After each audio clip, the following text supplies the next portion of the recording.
right, so section 1.1 deals with real numbers. All right, if numbers are not real, what are they?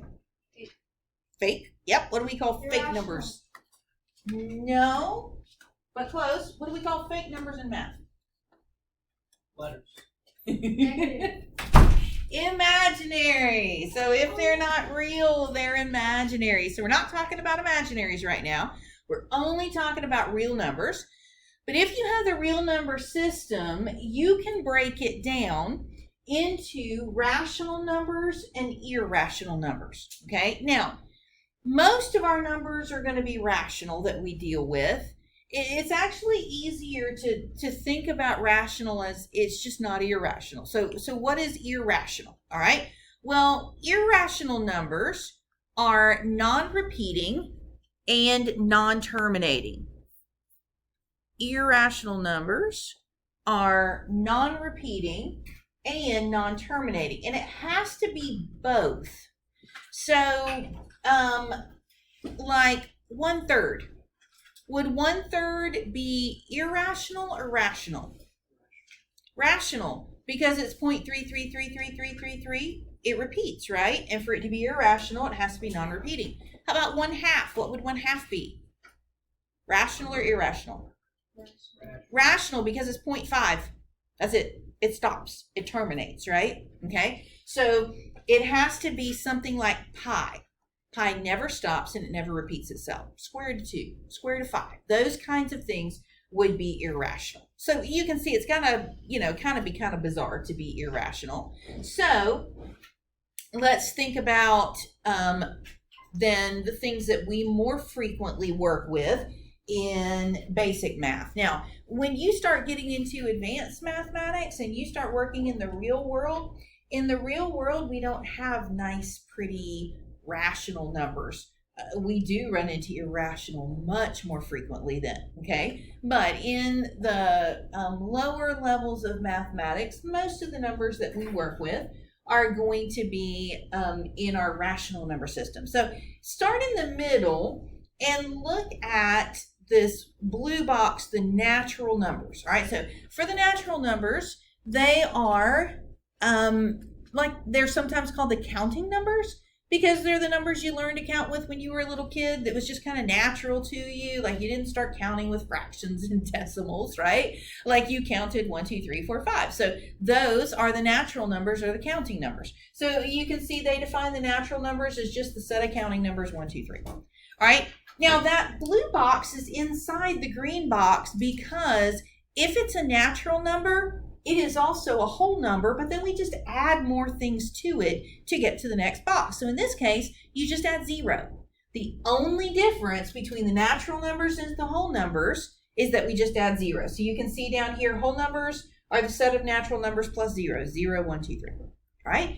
Then for the next box, the little orange box there, integers.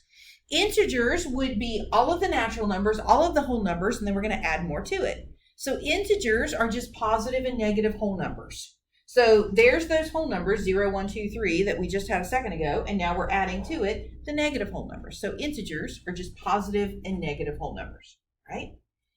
What is the root word of ratio? I'm sorry, what is the root word of rational is ratio? What does ratio mean? How do you write a ratio? What? It's part of. Yes, it's part of something. So how do we usually express that? As a fraction, yeah. So rational numbers are basically things that can be written as a fraction. They might be positive, they might be negative, they might be a fraction, a decimal, but you could write it as a fraction. It can be a whole number because you put a whole number over 1 and write that as a fraction, right? So again, a rational number is just anything that's not irrational, and for it to be irrational, it has to be non-repeating and non-terminating both, as we already talked about, right? So that's our real number system that we're going to work with throughout the course of college algebra. All right, so first thing they want to talk to us about is order of operations. Y'all, at least once a month, I get tagged on some version of social media where there is this debate about they'll have, just a string of numbers and they're arguing about what that thing is equal to. And there are like 200 comments on it and they're arguing and they'll tag me and go, okay, what is the actual answer? So I'll go through and explain. You have to use order of operations. I had one guy tell me that no, I was wrong. And I'm like, I'm sorry, I've taught calculus for 25 years. I think I might know this. I literally had to take a screenshot of my graphing calculator and paste it for him to believe me that it really was what I said it was. So any case, you never know when you're going to be able to solve social media with order of operations. So here's the problem with order of operations that most people don't understand. When they see PEMDAS, or they might remember PEMDAS from, high school or whatever. PEMDAS, please excuse my dear Aunt Sally, however you remember that, is parentheses, exponents, but here's the confusion. They think it's multiplication first and then division. And it is not. If you'll notice, we have it boxed because it is multiplication and division at the same time from left to right. And addition subtraction works the same way. It is addition and subtraction simultaneously at the same time from left to right. Okay? Now, when we say parentheses, that really is just any kind of grouping symbol. There are lots of different grouping symbols besides just parentheses. A fraction is a grouping symbol. Because if you look at this guy, when you go to do this fraction, aren't you going to have to do the numerator and the denominator separately? So you kind of have to simplify the numerator and simplify the denominator before you can do that division. So if you're doing that before the division, you can see that's a set of grouping symbols. In just a minute down here in an example number 2, we're going to have a radical. You have to do everything that's under the radical first before you can do anything else with it. So that's kind of like a grouping symbol. Absolute value. We're also going to have absolute value. You got to do everything that's in between those bars before you can combine it with anything else. So think of parentheses as grouping symbols because there may be times that comes into play. Okay, so let's look at this first one together. So I don't have any set parentheses, although I kind of am going to keep in my mind that the fraction itself designates that I have to do the numerator and denominator separately. All right, so then I'm going to go to exponents. So what exponents do I have? 3 squared, all right? So let's replace 3 squared with 9. Now, please don't let this bother you that this just pops in. When I have to write on this thing live, it looks horrific. It's like illegible. So I record it ahead of time, go in there and write it ahead of time so that I can erase it 15 times until it actually looks right. So don't let it bother you that instead of me writing it on there, I just click and it pops on there. Same idea. All right, so we did exponents. Now let's start with our numerator. Because again, we've kind of said, think of those as grouping symbols. So in our numerator, what would we do first? In the 14 minus 3 times 2, what would we do first? 3 times 2. So here's the social media discussion, right? Because they do 14 minus 3 is 11 and 11 times 2 is 22. Order of operations says we need to do 3 times 2 first and have 14 minus 6, all right? Same story in the bottom. I need to do the multiplication first. So I need to do the 2 times 5 and get 10 first. All right, and then we can finish that off. So 14 minus 6 would give us, everybody, 8. And 10 minus 9? So we're going to get 8 over 1 or 8. All right, so order of operations. All right, so then we look at the next example. And of course, this one gets a little more interesting, right? Here's something new. I have parentheses inside of parentheses.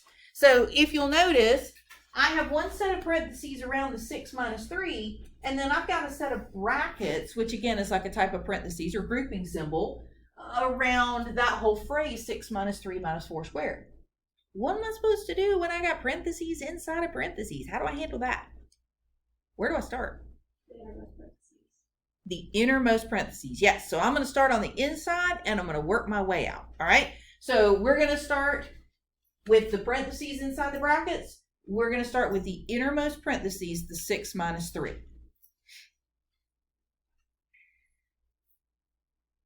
Now, I never want to confuse anybody, so I will just do one tiny little step at a time, and I will show every step that I do, and I might take 8 lines to do something that you can do in 2.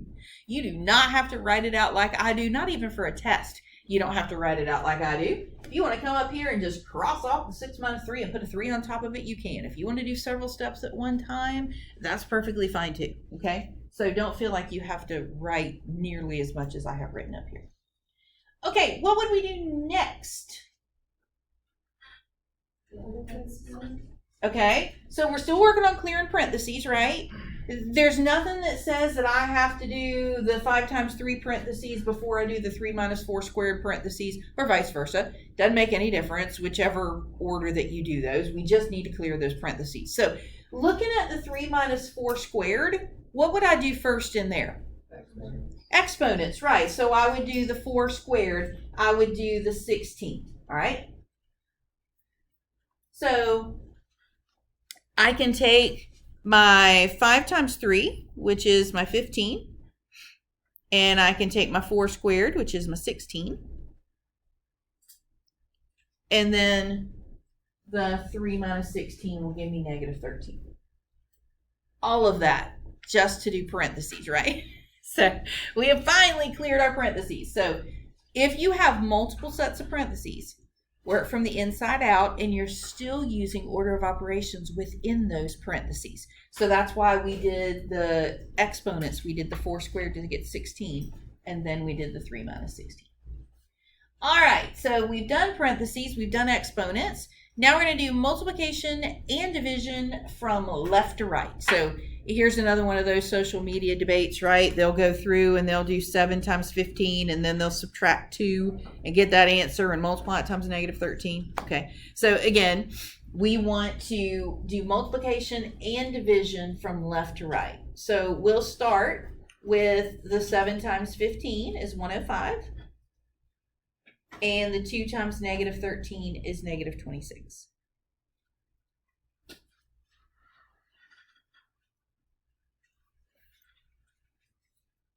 And now we're just down to addition and subtraction. All right, so addition and subtraction again from left to right. So 105 minus a negative 26. Yeah, so 105 plus 26, so 131, and then plus 1, 132. Good. Okay, try this last one on your own. I know it throws some radicals and absolute value in there that we've not talked about yet, but I think you can manage that. So try that last one, and then we'll see how you did.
All right, so as we mentioned before, we got some grouping symbols in here that we'll kind of think of as parentheses. We've got the radical and we've got the absolute value. Okay, so again, it doesn't matter which set of grouping symbols I work with. If you have 2 sets of parentheses, you know, one in the first half of the problem and one in the second half of the problem, doesn't matter which one you start with. Okay, so I'm going to say that in my first set of grouping symbols here, the 4 minus 5 squared, I'm going to do exponents first. So 5 squared is 25.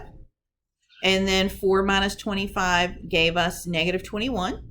Then in the second set of grouping symbols over here, 11 minus 2 gave us 9, and the square root of 9 gives us 3. All right, what's the absolute value of negative 21? Positive 21. 21, yes. So 21 divided by 7 is going to give us 3. And then 3 minus 3 would be 0. Okay. How many of you got that one? Nice. Okay. Any questions about that one? Okay. Moving on.